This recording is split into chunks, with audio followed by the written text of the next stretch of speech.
नमस्कार दोस्तों, Kautilya academy Jabalpur branch के यूट्यूब चैनल में आपका स्वागत है। दोस्तों, हाल ही में मध्य प्रदेश लोक सेवा आयोग ने मध्य प्रदेश राज्य सेवा परीक्षा के संदर्भ के सिलेबस में कुछ परिवर्तन किए हैं, जिनमें एक परिवर्तन जो है वो 10th या 10वीं यूनिट में देखने को मिलती है।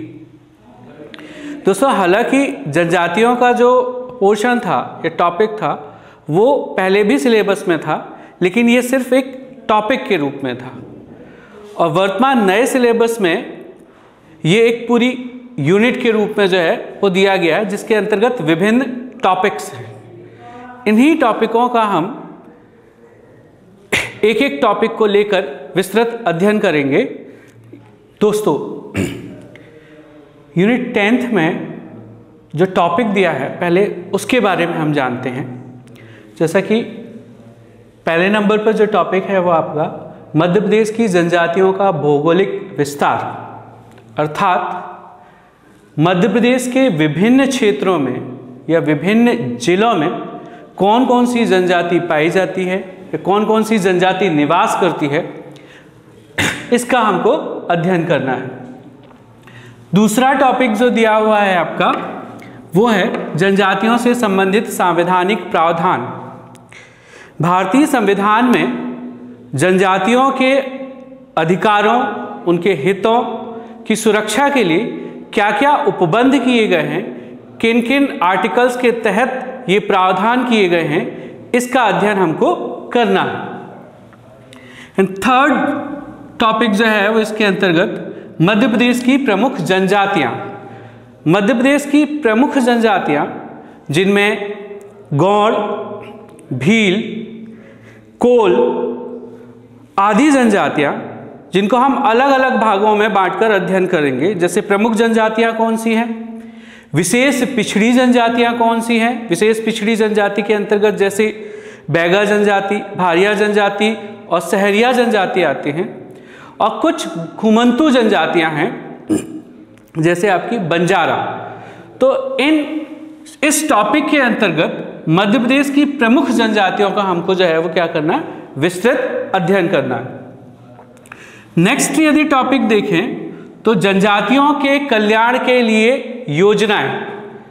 जनजातियों के सामाजिक, शैक्षणिक, आर्थिक उन्नति के लिए केंद्र सरकार और राज्य सरकार के द्वारा विभिन्न योजनाएं चलाई जा रही हैं। उन योजनाओं के बारे में हमको जानकारी प्राप्त करना है। नेक्स्ट, मध्य प्रदेश की जनजातीय संस्कृति।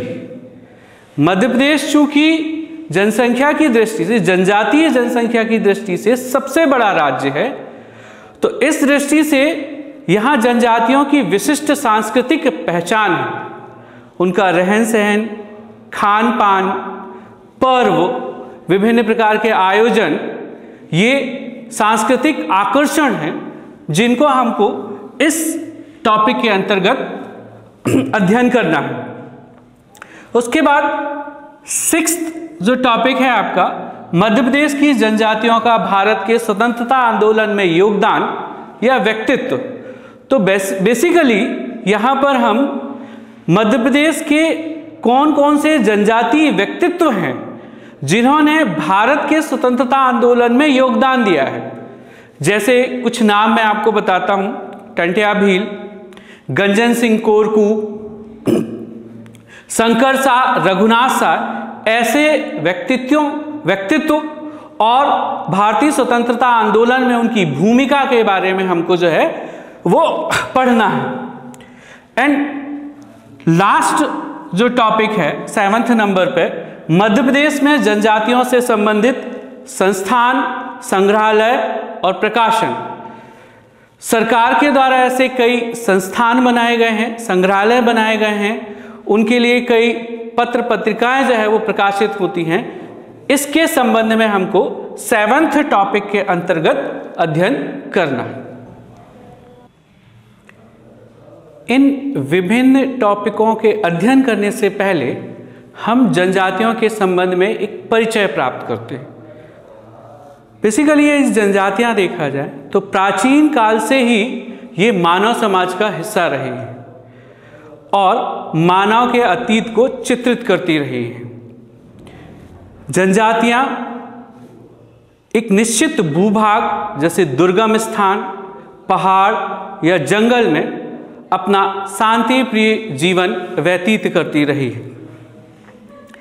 कई मानव शास्त्रियों ने जनजातियों को परिभाषित किया है, जिनमें प्रमुख हैं डॉक्टर मजूमदार,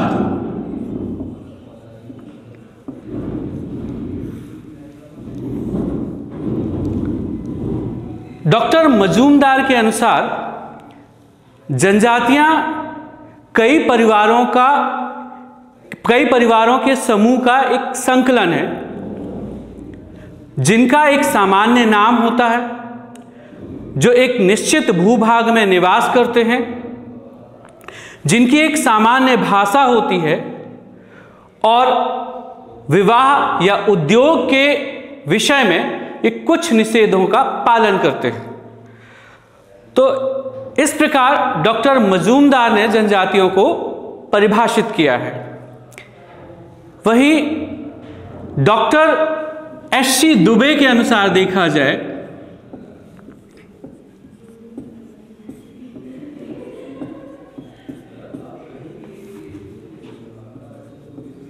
एस.सी. दुबे जनजातियों को परिभाषित इस प्रकार करते हैं कि जनजातियां व्यक्तियों का एक ऐसा समूह है जो एक निश्चित भौगोलिक क्षेत्र में निवास करता है और किसी आदि पूर्वज से अपना उद्भव मानता है, जिसकी एक विशिष्ट संस्कृति होती है और जो आज भी आधुनिक सभ्यता के प्रभाव से दूर है। तो इस प्रकार यदि हम देखें तो इन मानव शास्त्रियों के द्वारा दिए गए परिभाषाओं से, जैसे सबसे पहला यदि हम बिंदु देखें जनजातियों की विशेषताओं की,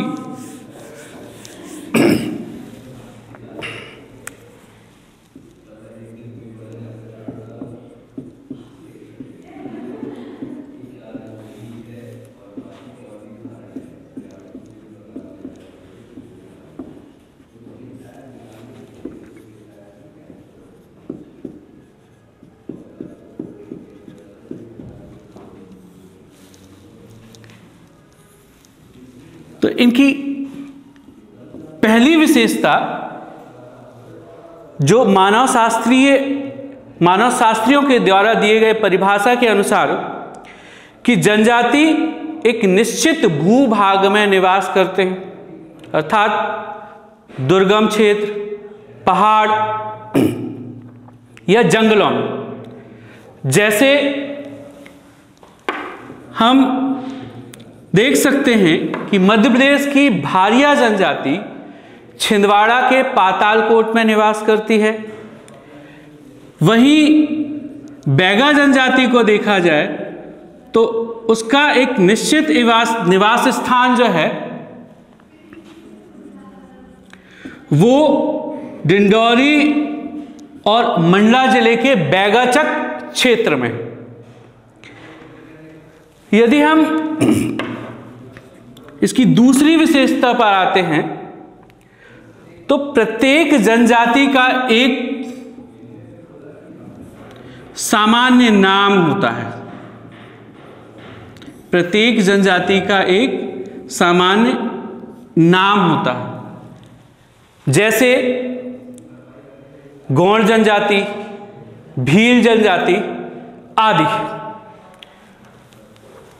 तीसरा यदि हम देखें तो जनजातियों में सामान्यतः संयुक्त परिवार की अवधारणा पाई जाती है, ठीक, जिसमें 3 या इससे अधिक पीढ़ी के लोग एक साथ निवास करते हैं, एक ही घर में निवास करते हैं। यहां पर डॉक्टर मजूमदार भी ये कहते हैं कि जनजाति परिवारों के समूह का संकलन है। नेक्स्ट आते हैं, तो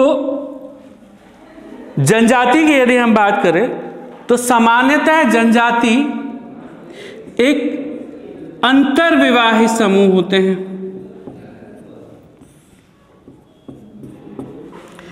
ये अंतर्विवाहित समूह होते हैं, अर्थात एक जनजाति विशेष अपनी ही जनजाति में विवाह को महत्व देता है। ठीक, प्रत्येक जनजाति की एक विशिष्ट भाषा होती है जो उनके आपसी संचार का माध्यम होता है। जैसे गौड़ जनजाति की बात करें तो गौड़ी भाषा बोलती है, भील जनजाति की बात करें तो भीली भाषा का जो है वो प्रयोग करती है। वैसे ही प्रत्येक जनजाति की अपनी विशिष्ट संस्कृति होती है, विशिष्ट संस्कृति होती है। ठीक, और ये जनजातियों को सांस्कृतिक दृष्टि से एक विशेष पहचान देती है। प्रत्येक जनजाति में रहन सहन, पर्व, परंपराएं आदि जो है वो विशेष आकर्षण का केंद्र होती है। एंड लास्ट, प्रत्येक जनजाति का एक सामाजिक और राजनीतिक संगठन होता है। प्रत्येक जनजाति का एक सामाजिक और राजनीतिक संगठन होता है। तो इस प्रकार ये जनजातियों की प्रमुख विशेषताएं होती हैं। अभी हमने जनजातियों के संबंध में एक सामान्य जानकारी प्राप्त की। अब हम जनजाति और अनुसूचित जनजाति में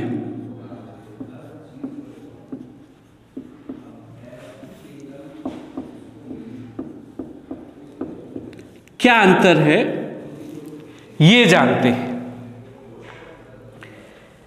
यदि हम जनजाति की बात करें तो जनजाति एक मानव शास्त्रीय शब्दावली है।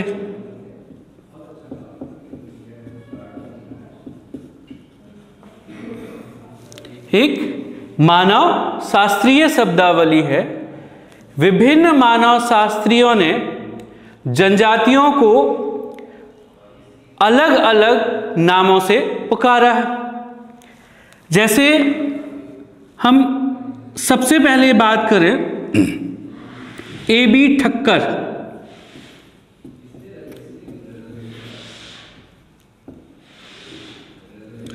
जिनको ठक्कर बाबा के नाम से भी जाना जाता है। इन्होंने जनजातियों के लिए आदिवासी शब्द का प्रयोग किया है।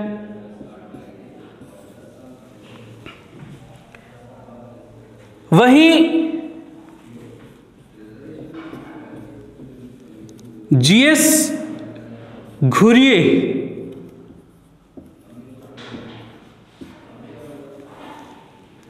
इन्होंने जनजातियों के लिए पिछड़े हिंदू शब्द दिया।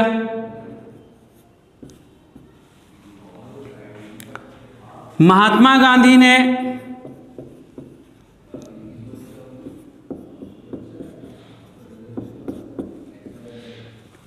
इन्हें गिरिजन कहा।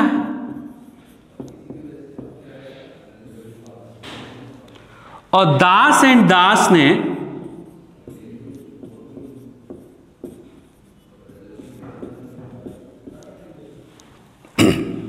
इन्हें विलीन मानवता से संबोधित किया है।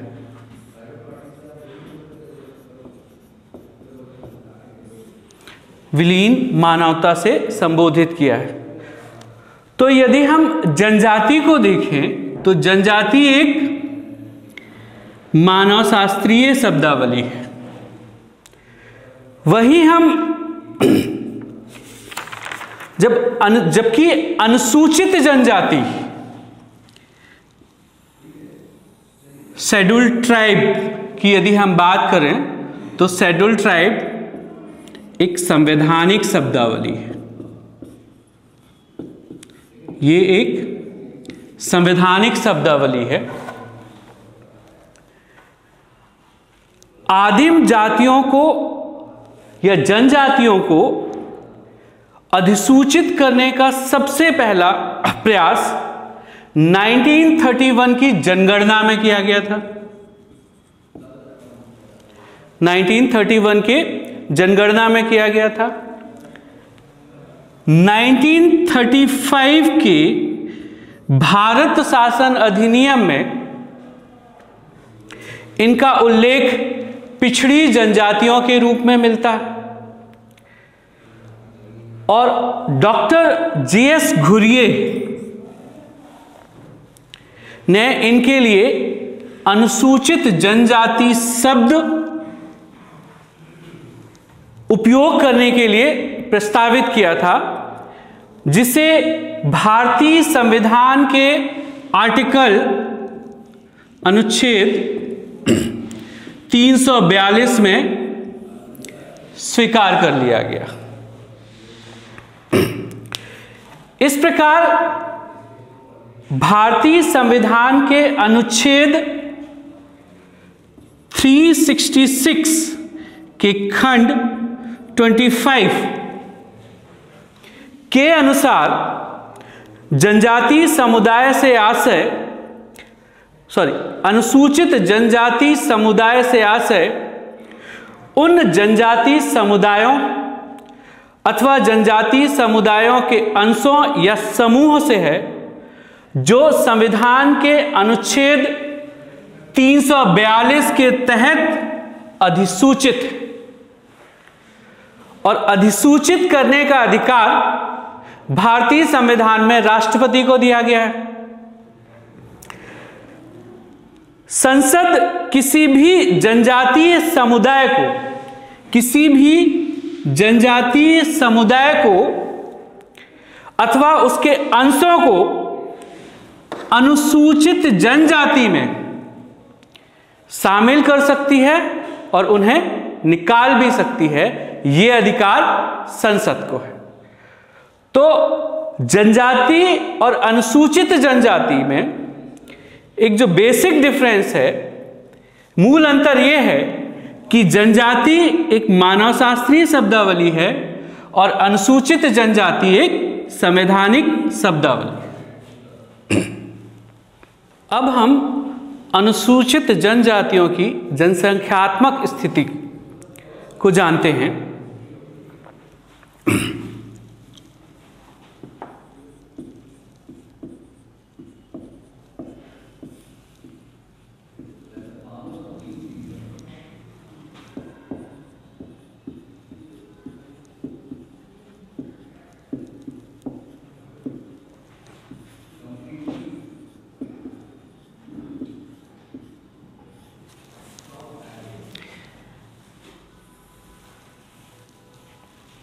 ये एक फैक्चुअल पार्ट है जहां से प्रश्न पूछने की संभावना प्री के लेवल पर बनती।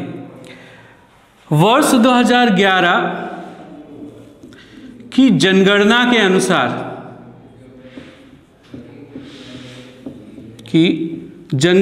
अनुसार भारत में अनुसूचित जनजातियों की जो जनसंख्या है वो 10,45,00,000, जो भारत की कुल जनसंख्या का 8.63% है। और यदि जनसंख्या की दृष्टि से देखा जाए तो पूरे भारत में अनुसूचित जनजाति की सर्वाधिक संख्या,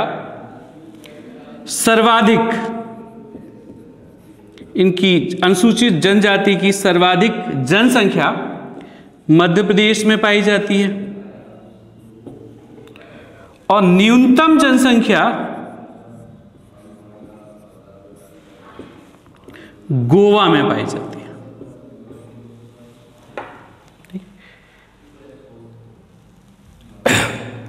अब यदि हम प्रतिशत की दृष्टि से देखें, परसेंटेज वाइज,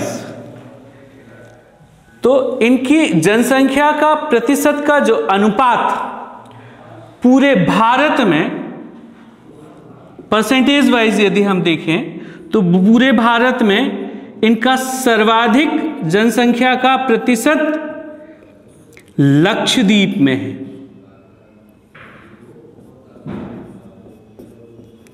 लक्षद्वीप में इनकी जनसंख्या का प्रतिशत 94.8% है।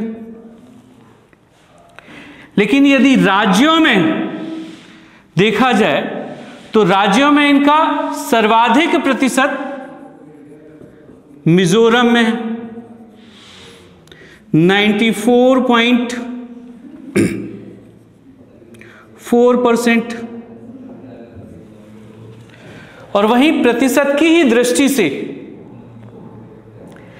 यदि हम न्यूनतम प्रतिशत या जनसंख्या का प्रतिशत देखें, न्यूनतम, तो वह है आपका उत्तर प्रदेश,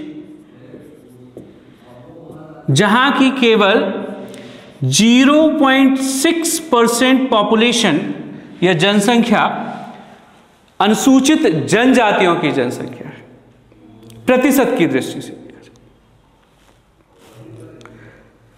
अब ये तो हुई पूरे भारत की बात। अब आते हैं हम मध्य प्रदेश में या मध्य प्रदेश के संदर्भ में अनुसूचित जनजातियों की जनसंख्यात्मक स्थिति। तो मध्य प्रदेश में 2011 की जनगणना के अनुसार अनुसूचित जनजातियों की कुल जनसंख्या 1,53,00,000। जो मध्य प्रदेश की जनसंख्या का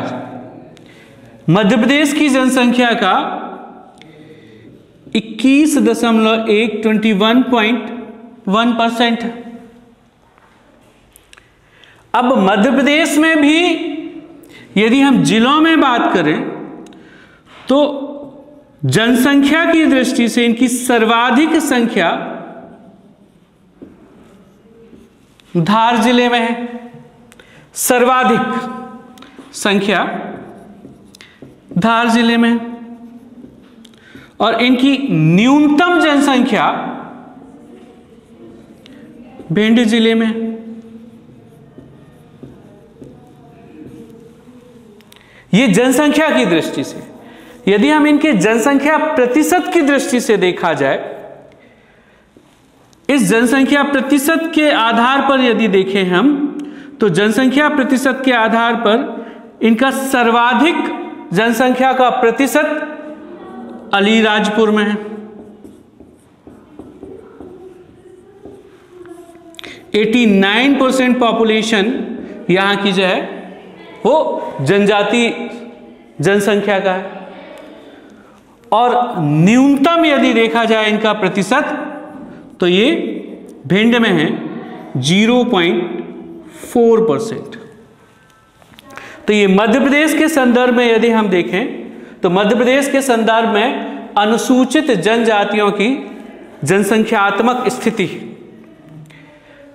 वर्तमान में मध्य प्रदेश के 55 जिले 55 डिस्ट्रिक्ट्स हैं, जिनमें से 21 जिले पूर्ण या आंशिक रूप से जनजाति बहुल जिले, और इनमें भी यदि हम देखें तो 313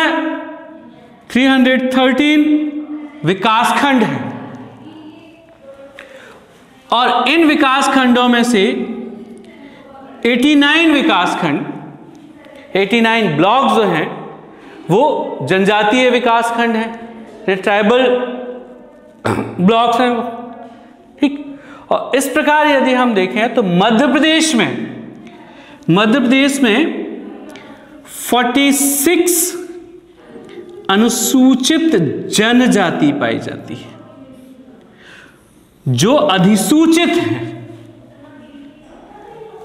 46 अनुसूचित जनजातियां पाई जाती। जनजातियों की संख्या हो सकता और भी हो, लेकिन जो अधिसूचित हैं उनकी संख्या जो है वो क्या है आपकी 46। दोस्तों, अभी तक हम जनजातियों के संदर्भ में जनजातियों का एक सामान्य परिचय, जनजाति और अनुसूचित जनजाति में क्या अंतर है और जनजातियों की भारत और मध्य प्रदेश के संदर्भ में हमने उनकी जनसंख्यात्मक स्थिति के बारे में जानकारी प्राप्त की। अब हम अपने सिलेबस के टॉपिक पर आते हैं और पहला टॉपिक जो 10th यूनिट का है वो है मध्य प्रदेश में जनजातियों का भौगोलिक विस्तार। मध्य प्रदेश में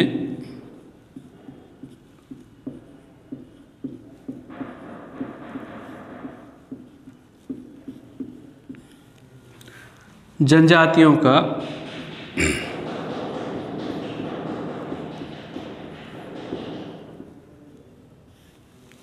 भौगोलिक विस्तार।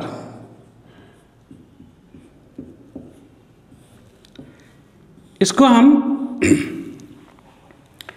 मध्य प्रदेश के मैप के माध्यम से जो है वो समझने का प्रयास करते हैं। हम देखें तो इसमें पहला आता है आपका उत्तर पूर्वी मध्य प्रदेश। उत्तर पूर्वी मध्य प्रदेश के अंतर्गत जो जिले हैं उनमें है आपका रीवा, सतना, सीधी, शहडोल, अनूपपुर, उमरिया आदि जिले। यदि इन जिलों में देखा जाए जो मध्य प्रदेश के उत्तरी पूर्वी क्षेत्र में स्थित हैं, तो यहाँ मुख्य रूप से मुख्य जो जनजाति है वो है आपका कोल। उसके अलावा इस क्षेत्र में पनिका, अगरिया, खैरवार आदि जनजातियां यहां पर पाई जाती हैं। इसी प्रकार यदि हम दूसरा क्षेत्र देखें इसका, तो वह है आपका दक्षिणी मध्य प्रदेश।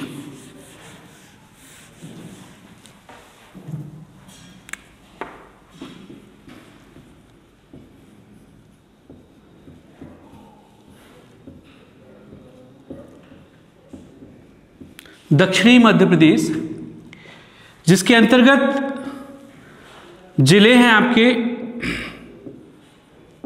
मंडला, डिंडौरी, बालाघाट, छिंदवाड़ा, सिवनी। यदि यहां देखा जाए तो यहां मुख्य जनजाति जो है वो आपकी गोंड है, और गोंड के अलावा यहां पर बैगा, भारिया और हलबा जनजाति पाई जाती है। ये दक्षिणी क्षेत्र की जनजाति है। अब हम आते हैं आपका पश्चिमी मध्य प्रदेश में।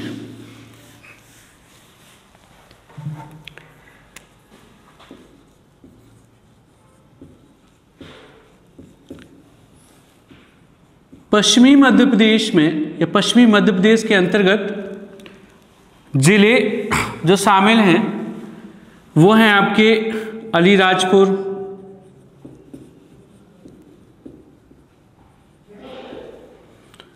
झाबुआ, धार,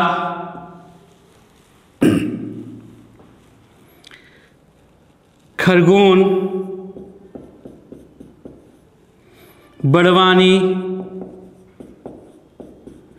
बुरहानपुर, खंडवा आदि जिले। और यहाँ जो प्रमुख जनजाति है वो है आपका भील, और भील के साथ इसकी उपजातियां जैसे भिलाला, पटालिया और रथियास जनजाति पाई जाती है। भील यदि हम देखें तो मध्य प्रदेश की ये सबसे बड़ी जनजाति है। अब हम आते हैं मध्य प्रदेश के अंतर्गत।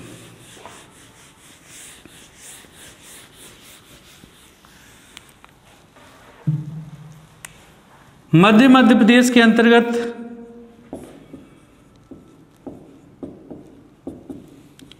जिले शामिल हैं आपके जबलपुर,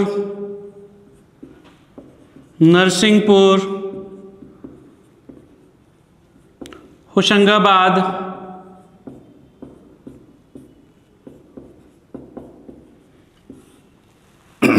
हरदा, बैतूल, ये जिले। यहाँ पर दो जनजाति प्रमुख रूप से, एक कोरकू और दूसरा गोंड जनजाति का संकेंद्रण पाया जाता है। लास्ट पार्ट यदि हम देखें तो इसका जो है वो उत्तरी पश्चिमी मध्य प्रदेश,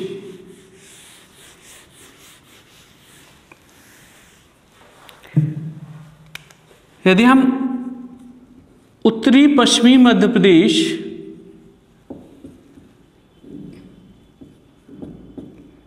जिसके अंतर्गत जिले आते हैं गुना, शिवपुरी, श्योपुर,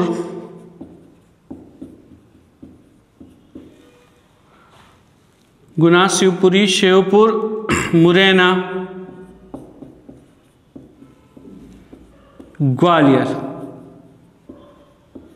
आदि जिले। और इन जिलों में प्रमुख जनजाति पाई जाती है सहरिया और सौर जनजाति। तो इस तरह मध्य प्रदेश के विभिन्न भौगोलिक भागों में भिन्न भिन्न प्रकार की जनजातियों का संकेंद्रण पाया जाता है। चलिए अब हम मध्य प्रदेश में जनजातियों के भौगोलिक वितरण के बाद जो दूसरा टॉपिक है वो है अनुसूचित जनजातियों से संबंधित संवैधानिक प्रावधान। अनुसूचित जनजातियों से संबंधित संवैधानिक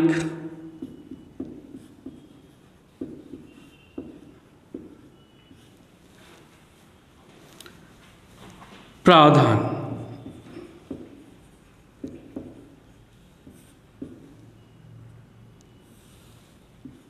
तो भारतीय संविधान में इनके आर्थिक, सामाजिक आदि हितों की रक्षा, इनके अधिकार आदि की सुरक्षा के लिए विभिन्न प्रावधान किए गए हैं। जो विभिन्न आर्टिकल के तहत, इन्हीं आर्टिकलों या इन्हीं अनुच्छेदों के बारे में हम अनुसूचित जनजाति से संबंधित प्रावधानों को समझते हैं। जैसा कि मैंने पहले भी आपको बताया है कि भारतीय संविधान का अनुच्छेद 366, उसका खंड है 25, 366 खंड 25 के अनुसार अनुसूचित जनजाति से तात्पर्य उन जनजातीय समुदायों अथवा जनजातीय समुदायों के अंशों या समूहों से है जो संविधान के अनुच्छेद 342 के तहत अधिसूचित। तो यदि हम अनुसूचित जनजाति की परिभाषा संविधान में जो दी गई है वो अनुसूचित जनजाति की, वो आर्टिकल 366 के 25 के तहत जो है वो उसे जो, और वे ही जनजातियां अनुसूचित जनजातियां मानी जाएंगी जो भारतीय संविधान के अनुच्छेद 342 में अधिसूचित हैं या अनुसूचित जनजातियों के रूप में मानी गई।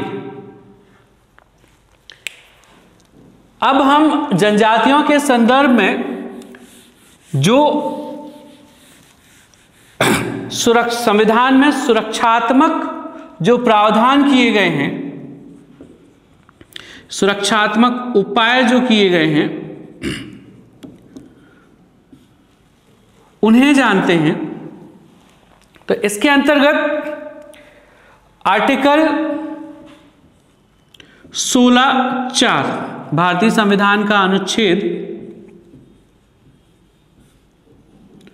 16(4) ये कहता है कि राज्यों को पर्याप्त प्रतिनिधित्व सुनिश्चित करने के लिए किसी भी पिछड़े वर्ग, अब इस पिछड़े वर्ग में SC, ST, schedule caste, schedule tribe और OBC ये शामिल, उनकी नियुक्तियों या पदों में आरक्षण का प्रावधान किया गया है।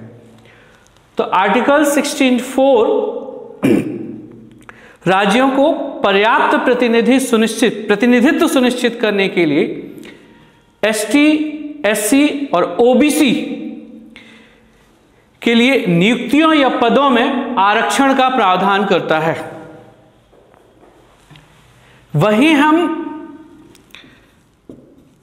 आर्टिकल 16(4)A की बात करें, आर्टिकल 16(4)A ये कहता है कि राज्यों को SC और ST के लिए पदोन्नति में आरक्षण के प्रावधान करने की अनुमति देता है यदि उन्हें राज्य के तहत सेवाओं में पर्याप्त प्रतिनिधित्व ना हो।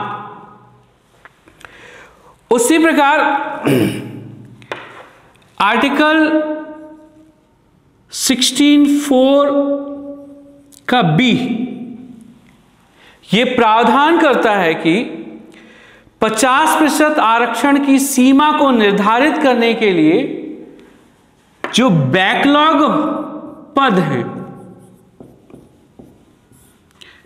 बैकलॉग जो पद हैं या बैकलॉग रिक्तियों को चालू वर्ष की रिक्तियों के साथ नहीं माना जाएगा। तो इन आर्टिकल के तहत जनजातियों को जो है वो क्या की गई है, आपकी सुरक्षा प्रदान की गई और प्रतिनिधित्व देने का प्रयास किया। अब हम जनजातियों के सामाजिक अधिकार की बात करते हैं।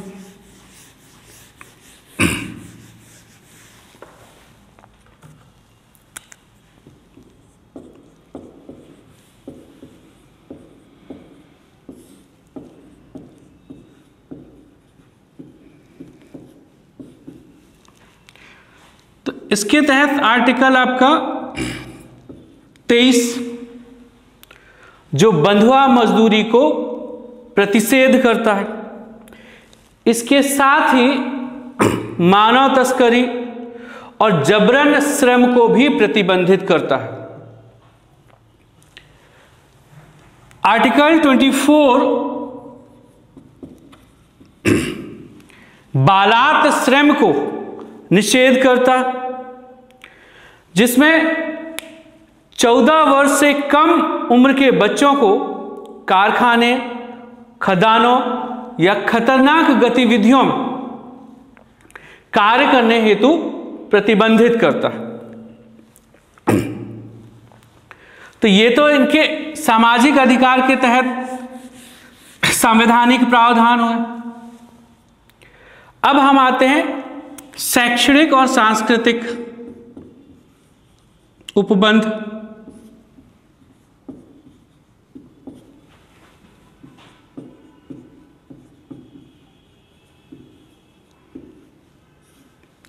सांस्कृतिक उपबंध,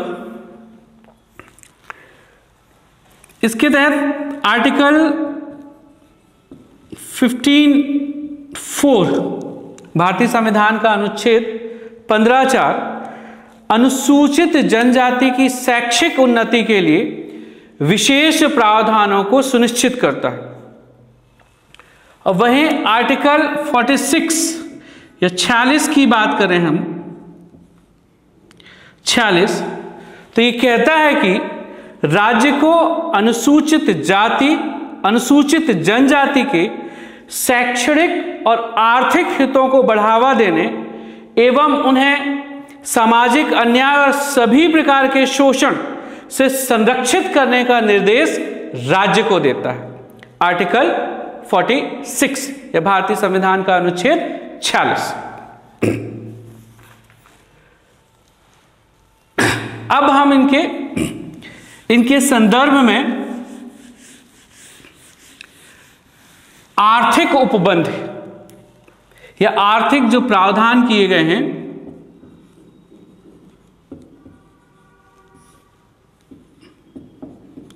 संविधान में, उनको देखते हैं। तो यह है आपका आर्टिकल 244(1) भारतीय संविधान का अनुच्छेद 240(1) छठवीं अनुसूची के अंतर्गत आने वाले राज्य, जिसमें शामिल है असम, मेघालय, मिजोरम और त्रिपुरा के अतिरिक्त अन्य राज्यों में अनुसूचित जनजाति के प्रशासन और नियंत्रण के लिए 5वीं अनुसूची के प्रावधानों को लागू करता है। तो आर्टिकल 244(1) जो छठवीं अनुसूची के अंतर्गत आने वाले राज्य है, छठवीं अनुसूची में शामिल राज्य असम, मेघालय, मिजोरम और त्रिपुरा है। तो इसके अतिरिक्त अन्य राज्यों में अनुसूचित जनजाति, शेड्यूल ट्राइब के प्रशासन और नियंत्रण के लिए 5वीं अनुसूची के प्रावधानों को लागू करने की बात करता है आर्टिकल 244(1) और आर्टिकल 275 भारतीय संविधान का अनुच्छेद 275 5वीं और 6वीं अनुसूची के अंतर्गत आने वाले राज्यों में अनुसूचित जाति, शेड्यूल कास्ट, अनुसूचित जनजाति, शेड्यूल ट्राइब की सहायता और अनुदान का प्रावधान करता है। उनको किसी प्रकार की सहायता या अनुदान देने का जो है वो प्रावधान करता है आर्टिकल 275। अब हम अन्य प्रावधान के अंतर्गत आते हैं, जिसमें भारतीय संविधान का अनुच्छेद आर्टिकल 330 आर्टिकल 330 लोकसभा में अनुसूचित जनजाति, शेड्यूल ट्राइब के लिए सीटों के आरक्षण का प्रावधान करता है।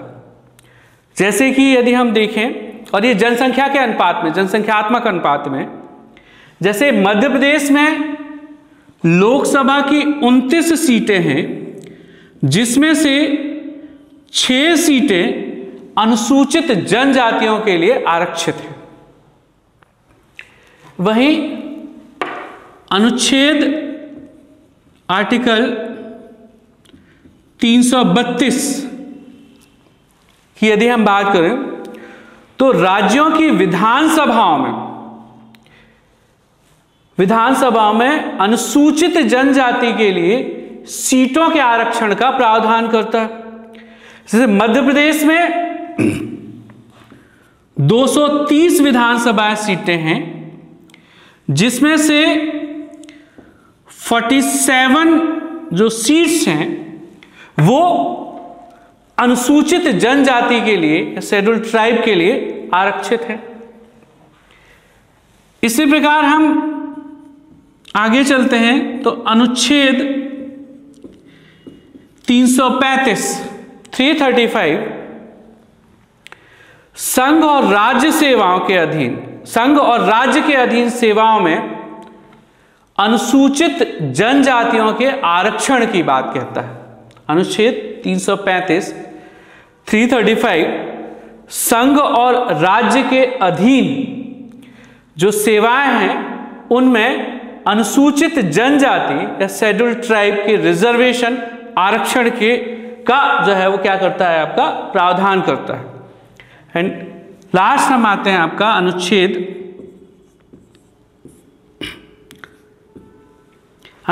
342, जिसकी चर्चा हमने पहले भी की है। अनुच्छेद 342 राष्ट्रपति को अनुसूचित जनजाति को अधिसूचित करने का अधिकार प्रदान करता है। आर्टिकल 342 एक आर्टिकल और इसमें जो है आपका आर्टिकल 338 अनुच्छेद 338, जिसको 65th यानी 65वें संविधान संशोधन अधिनियम 1990 में जोड़ा गया था, जिसके तहत राष्ट्रपति अनुसूचित जाति और जनजाति के हितों के संरक्षण के लिए एक राष्ट्रीय आयोग का गठन करेगा। इसी आर्टिकल में 89th संविधान संशोधन अधिनियम 2003 के तहत आर्टिकल 338A जोड़ा गया, जिसमें राष्ट्रीय अनुसूचित जनजाति आयोग को एक पृथक आयोग के रूप में गठित करने का प्रावधान किया गया। ठीक, तो ये थे अनुसूचित जनजाति से संबंधित संवैधानिक प्रावधान जो विभिन्न संविधान के विभिन्न आर्टिकल्स या अनुच्छेदों के माध्यम से हमने उसे समझा। दोस्तों, आज के इस वीडियो लेक्चर में हमने मध्य प्रदेश राज्य सेवा प्रारंभिक परीक्षा के सिलेबस में जो 10वीं यूनिट दी गई है उसके 2 टॉपिक को हमने कवर किया है। एक मध्य प्रदेश में जनजातियों का भौगोलिक विस्तार और दूसरा अनुसूचित जनजातियों के संदर्भ में संवैधानिक प्रावधान। मुझे उम्मीद है कि ये वीडियो लेक्चर आपको पसंद आया होगा। हम आगे इसी यूनिट के 6 वीडियो और लाएंगे, जिसमें पूरी यूनिट को विस्तृत रूप से कवर करने का प्रयास करेंगे। हमारा जो अगला वीडियो होगा वो मध्य प्रदेश की प्रमुख जनजातियों के संबंध में। आशा करते हैं कि ये वीडियो आपके मध्य प्रदेश राज्य सेवा परीक्षा की तैयारी में उपयोगी सिद्ध हो इसी के साथ जय हिंद, जय भारत।